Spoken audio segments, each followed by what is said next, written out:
Hello welcome to నందు blogs. So ఇది మన థర్డ్ లాంగ్ వీడియో అనమాట. చాలా డేస్ తర్వాత లాంగ్ వీడియో అనేది షూట్ చేసిన.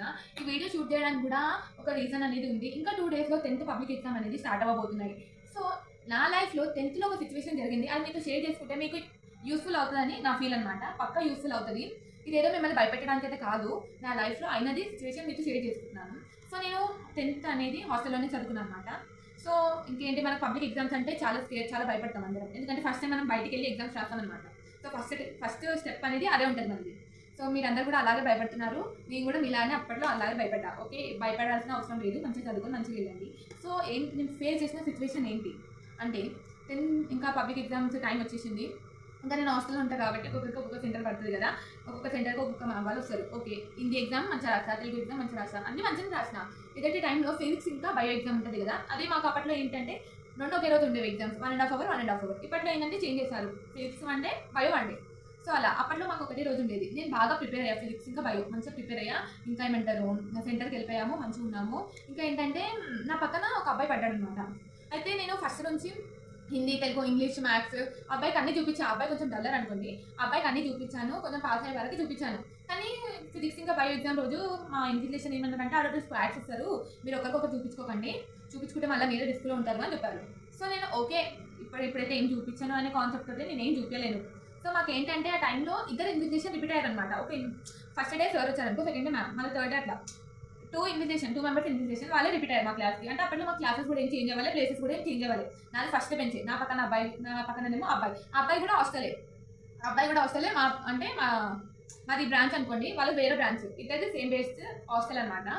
సో అలా ఇంకా అబ్బాయికి నేను ఇంకా ఫస్ట్ 4 ఎగ్జామ్స్ అయితే చూపించాను, పాస్ అవుతాడని నమ్మకం వచ్చేసింది అబ్బాయికి.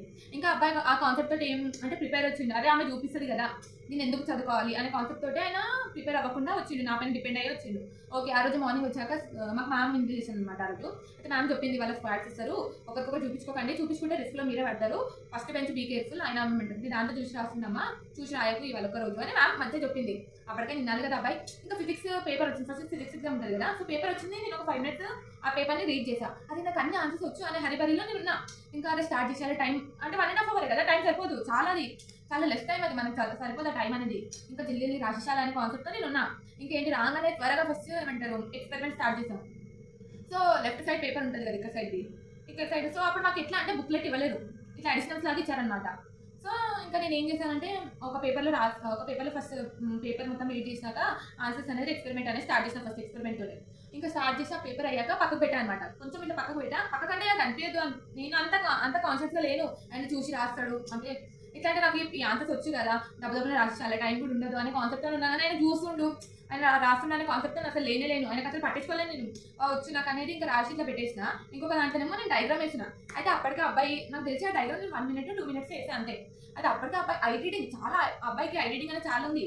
అయితే 1 minute మొత్తం నా పేపర్ అంతా, ఫ్రంట్ పేపర్ అంతా మొత్తం చదువుకొని దాంట్లో రాసుకుంటూ నేను అది అసలు చూసుకోలేదు. ఆయనకి నాకు ఇంత గ్యాప్, ఆ బెంచ్ కూడా కొంచెం చిన్నగా ఉంది, అలా ఇద్దరు కూర్చోబెట్టారు. ఆ అబ్బాయికి చాలా ఛాన్స్ ఉంది చూసి రాసేది. సో నేను ఇంకా నేను ఉన్నా కానీ అబ్బాయిని పట్టించుకోలేను చూసి రాస్తాడని. సో అది అయిపోయి నేను ఎప్పుడు రాసుకున్నా నాకు తెలియదు. ఇంకా దాని తర్వాత నేను రాస్తున్నా, అయితే స్క్వాడ్స్ వచ్చారనమాట సడన్గా. ఇంకా ఫస్ట్ బెంచ్ మేమే కాబట్టి ఇక మాది ఏమంటారు, ఫస్ట్ నాకు పేపర్ చెక్ చేసి ఓకే ఇంకా ఏమనలే, ఫైల్ ఇచ్చి ఇంకా నా పక్కన అబ్బాయి చెక్ చేసిన తర్వాత ఇద్దరిది సేమ్ ఉంది ఫస్ట్ పేపర్. నేను ఎక్కడైతే స్క్రాచ్ చేశానో ఆయన కూడా అక్కడనే ఇచ్చిండు, నాకు ఎక్కడైతే స్పెల్లింగ్ మిస్టేక్స్ వెళ్ళాయో ఆయనది కూడా అక్కడనే వెళ్ళింది, నాకు ఎక్కడైతే సెంటెన్స్ ఫార్మేషన్ రాంగ్ ఉందో ఆయన కూడా అక్కడనే రాంగ్ ఉంది. అది నాకు తెలియదు, ఆయన చూసి రాస్తున్నాను నేను, ఎందుకంటే నేనే ఉన్నా రాసుకోవాలనే దాంట్లో నేను ఉన్నా. సో ఆయన వచ్చి మేడం మీ ఇద్దరు ఆన్సర్ సేమ్ ఉన్నాయి అది అని అన్నారు. సో ఫస్ట్ ఒక ఆయన వచ్చాడు, ఆయన చెక్ చేసి ఇద్దరు ఆన్సర్ సేమ్ ఉన్నాయని ఇంకా ఇద్దరు వెనకాల స్క్వాడ్స్ చేశారు. వాళ్ళకి ఇద్దరికి చెప్తున్నారు అనమాట. అదే నా మైండ్ బ్లాక్ అయిపోయింది ఒకటేసారి, ఏం చాలా అర్థం కాలేదు నాకు. ఇంకా ఆ టైంలో మనకి మైండ్ మీద అసలు పనిచేయదు, మనం ఫస్ట్ టైం రాస్తున్నాం బయట, అప్పటికి చాలా టెన్షన్తో ఉంటాం మనము. ఇంకా ఎగ్జామ్కి అయితే ఇంకా టైం సరిపోదనే టెన్షన్. ఇది వచ్చి ఇంకొక షాక్ ఇచ్చారనమాట. సో నాకు ఏం అర్థం కాలేదు, ఎట్లా రాస్తాను నేను బాగానే రాసుకున్నాను కదా, మ్యామ్ కూడా చెప్పింది ఎలా ఏమంటే స్క్వాడ్స్ వస్తారు జాగ్రత్త చూసి అని చెప్పాక కూడా అబ్బాయి ఇట్లా రాసుకుంటూ అనుకున్నా. కానీ మళ్ళీ సార్ ఏం చేశాడు, సడన్గా నా పేపర్ ఇంకా ఆఫీస్ రూమ్కి తీసుకొని వెళ్ళాడు. నేను ఏడుస్తున్నాను, ఇంకా నాకు ఏం అర్థం కాలేదు చాలా. అంటే ఆయన ఏమంటుండంటే, నువ్వు చూపించావు కాబట్టి నీకు పనిష్మెంట్ ఉంటుంది, చూసి రాసిన వాళ్ళకి పనిష్మెంట్ కాదు, చూపించిన వాళ్ళకి పనిష్మెంట్.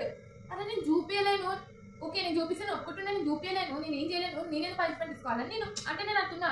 ఆ టైంలో నేను అసలు నేను చూపించాలి అనే సిచ్యువేషన్ కూడా కాదు అది. అంటే వాళ్ళు ఫిక్స్ అయిపోయి నేనే చూపిస్తున్నాను, ఎందుకంటే ఇద్దరు సేమ్ ఉంది. అయితే ఇంకా నాకు ఆ టైంలో ఏం అర్థం కాలేదు. చాలా అంటే మైండ్ అనేది చాలా బ్లాక్ అయిపోయింది ఒకటేసారి. అసలు ఆయన ఏంది ఇట్లా మీ ఇద్దరిది సేమ్ ఉంది. మీరిద్దరు ఇట్లా రాస్తారు. ఆ అబ్బాయి మీరిద్దరు చూసి రాస్తారు. నువ్వు అసలు ఎందుకు ఆ అబ్బాయి మీద కాన్సంట్రేట్ చేయలేవు అంటే నేను అన్నా అదే సార్ నాకు అన్ని ఆన్సర్స్ వచ్చు. ఇంకేమంటే టైం సరిపోతుంది నా దాంట్లో నేనే ఉంది సార్. అబ్బాయి ఎప్పుడు రాసాడో కూడా నాకు తెలియదు అంటే చూసుకోవాలి. అట్లయితే చూసుకో నువ్వు. ఏమంటారు స్క్వాడ్స్ అంటే మీకు భయం లేదా అది ఇది అంటాడు. ఫుల్ రిక్వెస్ట్ చేసి ఆయన చేతిలో లిటరలీ గ్రీన్ పెన్ ఉంది. ఆ పెన్ నా బుక్ పైన పెట్టడానికి వెళ్ళిండు. అయితే నా లక్ ఏంటంటే చెప్పాను కదా నేను స్టార్టింగ్లోనే మాకు ఇద్దరు ఇన్విజిలేషన్ రిపీట్ అయ్యారని. సో ఫస్ట్ నాకు హిందీ ఎగ్జామ్ రోజు సార్ పడ్డాడు, మళ్ళీ ఇంగ్లీష్ ఎగ్జామ్ రోజు సరే పడ్డాడు. సో ఇంకేమంటారు అట్లా సార్కి మ్యాథ్స్కి కూడా సరే పడ్డాడు. సో ఆ సార్కి నా పైన ఇంప్రెషన్ అనేది కొంచెం గుడ్లో ఉండే, అంటే ఈ అమ్మాయి మంచిగా అవుతుంది మంచి స్టూడెంట్ అని ఉండే. ఎందుకంటే నేను హిందీ ఎగ్జామ్కి ఇంకా ఏమంటారు ఇంగ్లీష్ ఆబ్జెక్ట్ కొంచెం నేనే పాస్ చేసిన. అట్లా సార్కి మంచి ఇంప్రెషన్ అనేది ఉండే నా పైన. అయితే ఆ సార్ నాకు ఫిజిక్స్ ఇంకా బయో ఎగ్జామ్ రోజే సార్ స్కూల్కి రాలేడనమాట. సో స్కూల్కి రాకపోతే ఇంకా మాకు ఎవరైతే పడ్డా ఇన్విజిలేషన్ ఉంటారో ఆ మ్యామ్ కాల్ చేసి సార్కి చెప్పింది ఇట్లా అవుతున్న అమ్మాయికి. అమ్మాయి ఏమంటారు చాలా ప్రాబ్లమ్ ఉంది సార్ అంటే ఆ సార్ చెప్తున్నా కదా అప్పుడు ఎంత నాకు తెలిసి 9:15 9:20 అయి ఉంటుంది. ఒక్క నిమిషం కూడా లేట్ చేయకుండా మాకు స్కూల్లో 5 minutes ఉన్నాడనమాట. మేబీ ఆ సార్కి పక్కన ఉండొచ్చు హౌస్ కానీ అది నాకు తెలియదు. కానీ అంటే మన కోసం ఒక రావడం అనేది అది చాలా లక్కీ. అయితే సార్ వచ్చాడు. సార్ కూడా వచ్చి చాలా రిక్వెస్ట్ చేశారనమాట. ఒకటి నా దరిద్రం ఏంటంటే అక్కడ ప్రిన్సిపల్ అనేది అసలు రిక్వెస్ట్ చేయట్లేదు. నాకు ఇన్విటేషన్ పడ్డ మ్యామ్ రిక్వెస్ట్ చేస్తుంది, సార్ రిక్వెస్ట్ చేస్తున్నాం. కానీ ఆ ప్రిన్సిపల్ ఆమె కంటే ఇంత కూడా లేదంటే ఇప్పుడు చిటింగ్ జరుగుతుందంటే వాళ్ళ స్కూల్కి కూడా బ్యాడ్ నేమ్ వస్తుంది కదా, అంత అది కూడా లేదు. ఆ మ్యామ్ ఏమన్నట్లు వచ్చి సైలెంట్గా నించుంది. ఆమె మేబీ చెప్తే వాళ్ళు వింటుండేనేమో. సో ఇంకా సార్ కూడా వచ్చి రిక్వెస్ట్ చేశాడు, చాలా రిక్వెస్ట్. ఇంకా నా లక్ ఏంటంటే ఈ సార్కి స్క్వాడ్స్ ఎవరైతే మాకు సార్ వచ్చారో వాళ్ళు తెలుసు అనమాట. సో అట్లా మాట్లాడారు, ఈ అమ్మాయి మంచిగా చదువుతుంది అది అంటే. ఐ నో అమ్మాయి మంచిగా చదువుతుంది ఎందుకంటే అమ్మాయి ప్రజెంటేషన్ పేపర్ రైటింగ్ అవన్నీ నేను చూశాను. బట్ అమ్మాయి చూపించడం రాంగ్ అని అన్నది. అరే నేను చూపించలే, నేనంటే ఆ లిటరల్ ఎట్లా అంటే నేను ఆయన కాలు కూడా పట్టుకోవడానికి నేను రెడీ ఉండే ఆ సిచ్యువేషన్లో నేను ఉండే అనమాట అప్పుడు. ఎట్లా అంటే ఇంకా డిబార్ అంటే ఎట్లా 5 years వరకు మనం మళ్ళీ బోర్డు ఎగ్జామ్ రాయలేము తింటుంది. సో ఫస్ట్ టైం అబ్బాయి చెప్పారు ఇది డిబార్ మీరు ఇవన్నీ పెట్టుకోకండి, ఒకటి వాళ్ళు నేర్చుకొని వెళ్ళండి, ఒకటి చూపించకండి, ఒక రాజు చేయకండి అని అన్నారు. డిబార్ అయితే మళ్ళీ 5 years వరకు మీరు ఎగ్జామ్ రాయలేరు అని కూడా అన్నారు. అంటే ఇంకా నాకు అదే రన్ అవుతున్న మైండ్లో, అరే నాకు డిబార్ అని రాసలేము, మళ్ళీ 5 years వరకు ఎగ్జామ్ రాయలేనేమో, మొత్తం నా మైండ్ మొత్తం అదే నడుస్తుంది. ఇంకా ఏంటంటే ఎంత ఏమంటారు ఫుల్ రిక్వెస్ట్ చేశాను, నేను కూడా ఫుల్ రిక్వెస్ట్ చేసిన. నాకు పడ్డ ఇన్విటేషన్ కూడా రిక్వెస్ట్ చేశారు, పక్కన వేరే వాళ్ళ ఇన్విటేషన్ కూడా వచ్చి రిక్వెస్ట్ చేసి, కానీ ప్రిన్సిపల్ మ్యామ్ మాత్రం నాకు సపోర్ట్ చేయలేదు అసలు. కానీ అప్పటికి సార్కి ఇంకా అదే వచ్చిన స్క్వేర్స్ వాళ్ళు తెలుసు కాబట్టి ఇంకా సార్ కూడా రిక్వెస్ట్ చేశాడు ఈ అమ్మాయి మంచిగా అవుతుంది అది ఇది అంటే. ఓకే కానీ ఏమంటారు ఇలా అయితే మళ్ళీ ఎట్లా వేరే వాళ్ళు కూడా ఈ అమ్మాయిని చూసి అట్లనే చేస్తారు కదా అది ఇది అంటే. సార్ అమ్మాయిది ఏం తప్పు లేదు, అమ్మాయి టైం లేక ఆమె రాసుకోవడంలో ఉంది, ఆయన చూస్తుండని పట్టించుకోలేదు, ఆమె ఏం కావాలని చూపించలేదు కదా అని కొంచెం సార్ ఎక్స్ప్లెయిన్ చేసి చెప్పాడు. అప్పుడు ఓకే అని ఇంకా సార్ కూడా వదిలేశారనమాట. అయితే ఇంకా నాకు ఆ మొత్తం అసలు నాకు టైమే లేకుండే, నేను మొత్తం ఏమంటారు ఇవ్వడం అన్నీ చేశాను. ఇంకా నాకు లాస్ట్ ½ an hour ఉండే. ఆ ½ an hourలో నేను లాంగ్ రాయాలి, షార్ట్ రాయాలి, వెరీ షార్ట్ రాయాలి. మొత్తం మర్చిపోయాను నేను ఆన్సర్స్ అని. మొత్తం అలా అవ్వగానే మొత్తం ఆన్సర్స్ అని మర్చిపోయా. ఇంకా మాకు పడ్డ ఇన్విటేషన్ ఏమన్నారు అనమాట అంటే ఇవన్నీ లైఫ్లో ఒక ఎక్స్పీరియన్స్, ఇప్పుడు నీకు హార్డ్ తిప్పడానికి చాలా హార్డ్గా ఉంటుంది, కానీ నువ్వు కొంచెం గ్రో అప్ అయినాక నీకు ఇది ఒక మెమొరీ ఇంకా ఎక్స్పీరియన్స్ అయి కూడా ఉంటావు. మళ్ళీ ఇలాంటి మిస్టేక్స్ అనేది రిపీట్ కావు, చూసావు కదా ఒక చిన్న మిస్టేకే నీ లైఫ్ని చేంజ్ చేస్తుంది అని మ్యామ్ నాకు చెప్పారు. అయినా కూడా నేను అసలు ఎవ్వరిని వెళ్ళే. ఇంకా సార్ నా కోసం అంత దూరం నుంచి వచ్చారు కదా, కనీసం అసలు నేను థ్యాంక్స్ కూడా చెప్పలేను. అంటే ఎందుకంటే ఇంకా నా దాంట్లో నేను ఉన్నా, అది ఇట్లా అయిపోయింది అనే దాంట్లోనే ఉన్నా, ఇంకా నువ్వని పట్టించుకోలేను. ఇంకా నాకు లాస్ట్ ½ an hour ఉండే. సో నాకు ఇంకా డౌట్ ఉండే, నేను అబ్బాయి ఎగ్జామ్ పాస్ అవుతానా కానా అనేది ఇంకా డౌటే. అంటే మొత్తం మర్చిపోయినా ఆన్సర్స్ అన్ని, ఏడుపు అట్లా అవ్వడం వల్ల అన్ని ఆన్సర్స్ అన్ని మర్చిపోయినా. ఇంకా ½ an hour థింక్ చేసి ఏం రాసాను చెప్పండి. ఇంకా ఏమంటే నెక్స్ట్ ఫిజిక్స్ ఎగ్జామ్ ఏదో ఒకటి రాసాను, ఇంకా రాయాలి కదా రాసాను. దాని తర్వాత బయో ఎగ్జామ్ అది కూడా మొత్తం ఇట్లనే వెళ్ళిపోయింది, ఏదో జస్ట్ అటెండ్ చేసిన అంతే. ఇంకొకటి ఏంటంటే ఆ అబ్బాయికి పక్క బెంచ్లో కూర్చోబెట్టారు. అబ్బాయి అప్పటి కూడా ఇంత అయినా కూడా అబ్బాయికి సెన్స్ ఉందో లేదో తెలియదు, కానీ అప్పటికి కూడా ఆయన నా దిక్కు చూసి నేను ఆబ్జెక్టివ్ చెప్తానేమో అని ఆయన నా దిక్కు చూస్తుండే. అసలు నాకు అదేందో అర్థం కాలేదు. అప్పటికి మ్యామ్ అనేది నీ వల్ల అమ్మాయి లైఫ్ స్పాయిల్ అయిపోతుంది, ఇంకా అమ్మాయిని చూస్తున్నా అంటే నేను ఏమనాలని తిట్టింది మ్యామ్, నీదు రాసుకో పేపర్ అది ఇది అని తిట్టింది. ఇంకా నా ఏమంటారు వాళ్ళ సార్కి వెళ్ళి వాళ్ళ స్టూడెంట్స్ చెప్పారనమాట ఇట్లా అయింది సార్ మన స్కూల్ వల్ల అమ్మాయికి డిబారం రాసింది అది అని చెప్తే, ఇంకా నేను దెబ్బని రాసేసి కిందికి వెళ్ళిపోతే మా మ్యామ్ వాళ్ళు ఉంటారు కదా, వాళ్ళు వెయిట్ చేస్తారు అనమాట మా కోసం ఎట్లా రాస్తాము అది. సో మేము కిందికి వెళ్ళిపోయాక మ్యామ్ అడిగింది ఏమేమి ఎందుకు చేసినావు అది అంటే మొత్తం అయిన స్టోరీ అంతా మా ఫ్రెండ్స్ చెప్పారనమాట. మా ఫ్రెండ్స్ చెప్తే అవునా ఓకే బై గాడ్ గ్రేస్ నువ్వు నీకు ఆ గ్రీన్ పెన్ అనేది పడలేదు నీ పేపర్ పైన, పడుంటే నువ్వు చాలా లక్కీ, ఆ గ్రీన్ పెన్ అనేది నువ్వు పడలేదు, బై గాడ్ గ్రేస్ నువ్వు సేఫ్ అయ్యావు కదా, వదిలేసేయి నెక్స్ట్ ఎగ్జామ్ గురించి కాన్సన్ట్రేట్ చేయాలి అన్నారు. కానీ ఆ మ్యామ్ వాళ్ళకి కూడా ఒకటి ఉండిపోయింది, అదే మా స్టూడెంట్కి ఒక స్టూడెంట్ వల్ల ఇంతగానం అయిందని ఉండిపోయింది, వాళ్ళకి కూడా చాలా భయం ఉండే ఆ టైంలో. సో కానీ నా ముందు వాళ్ళు చూపించుకోలేరు. ఓకే ఇది అయిపోయింది, బై గాడ్ గ్రేస్ ఎలా నువ్వు సేవ్ అయ్యావు కదా, నెక్స్ట్ సోషల్ ఎగ్జామ్ ఉంది అది ఒక్కటి రాస్తే నీ 10th నీ ఫస్ట్ స్టెప్ అనేది నువ్వు మంచిగా అచీవ్ అవుతావు అని మా అమ్మ నాకు కొంచెం మోటివేట్ చేశారు. ఇంకా ఆ అబ్బాయి ఉంటారు కదా, ఆ అబ్బాయి వాళ్ళ హాస్టల్ నుంచి ఒక సార్ వచ్చారనమాట వాళ్ళ బడి. ఆ సార్ కూడా నా ముందు అబ్బాయితో సారీ చెప్పించారు. ఇంకా ఆ అబ్బాయిని కొట్టాడు 2-3. నాకు కొట్టడం అనేది ఇంటెన్షన్ కాదు, కానీ అబ్బాయి వల్ల నాకు ఇట్లా అయింది, అరే అంతా చెప్పాక కూడా ఎట్లా చూసి రాసిండు, అరే నా దాంట్లో నేను ఉన్నా కూడా ఆయన సెన్స్ లేదా అట్లా అనిపించింది. కానీ ఇంకేం చేస్తాం, ఆ టైం అట్లా వచ్చేసింది. సో ఇంకేంటంటే మేము హాస్టల్కి వెళ్ళిపోయాక కూడా వాళ్ళ మా మ్యామ్కి ఫోన్ చేసి మాట్లాడారు అనమాట, నాతో కూడా మాట్లాడారు. సారీ మా కాలేజ్ నుంచి అబ్బాయికి కూడా వాళ్ళ పేరెంట్స్కి కూడా చెప్పాము, మా అబ్బాయికి కూడా చాలా తిట్టాము అది అంటే. ఇంకా మొత్తం అయినాక తిట్టే ఏముంటుంది చెప్పండి, ఏముండదు. కానీ వేరే వాళ్ళతో అలా చేయకుండా చూసుకుంటే ఓకే.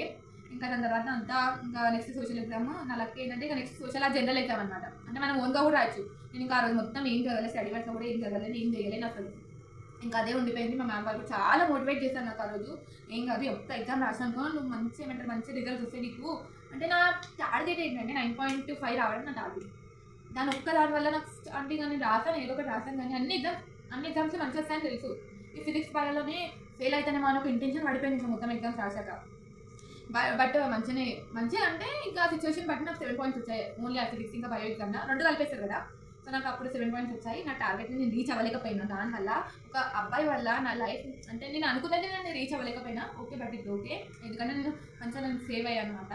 అంటే నేను ఇది చెప్పడానికి రీజన్ ఏంటంటే, ఇలా ఇప్పుడు రాసే వాళ్ళు కూడా ఉన్నారు కదా, వాళ్ళు కూడా చూసి జాగ్రత్త. మన పక్కన ఇలాంటి వాళ్ళు ఉంటారు, కొంతమంది చిట్స్ ఇచ్చి వేయడము అలా కూడా చేశారు. మీరు చాలా కాన్షియస్గా ఉండండి, మీరు చెక్ చేస్తూ ఉండండి.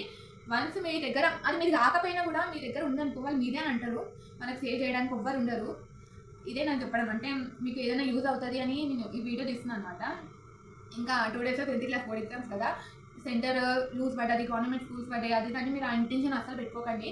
మీరు ప్రిపేర్ అయ్యి ఒకరికి చూపించకుండా, మీరు ఒకరికి అడగకుండా మీరు ప్రిపేర్ అవ్వండి. అది మీ బెటర్. అదేమంటారు, మీకు చాలా బెటర్ అనమాట. మీరు ప్రిపేర్ అయ్యి మీరు రాసుకోండి. మీ పక్కన ఎవరు పడ్డా కూడా ఆయన పట్టించుకోకండి, బట్ ఆయన చూసి రాసుకున్నా లేదనేది చూసుకోండి. ఒకరికి మీరు చూపించకండి. ఇది నా లైఫ్లో జరిగిన ఫస్ట్ టైం. నేను ఆ రోజు చేసినంత, ఆ రోజు భయపడ్డాక నేను ఎప్పుడు భయపడలేను. ఇది మీతో షేర్ చేసుకోవాలనిపించింది, ఎందుకంటే ఇంకా 2 daysలో 10th క్లాస్ ఎగ్జామ్స్ అవ్వబోతున్నాయి కదా. మీకు కొంచెమైనా హెల్ప్ అయినా కూడా నాకు చాలా హ్యాపీ. ఇంకా మీ అందరికీ ఆల్ ది బెస్ట్. అందరూ మంచిగా రాసి మంచి రిజల్ట్ తెచ్చుకోండి. బాయ్. ప్లీజ్ సబ్స్క్రైబ్ టు నందు బ్లాగ్స్.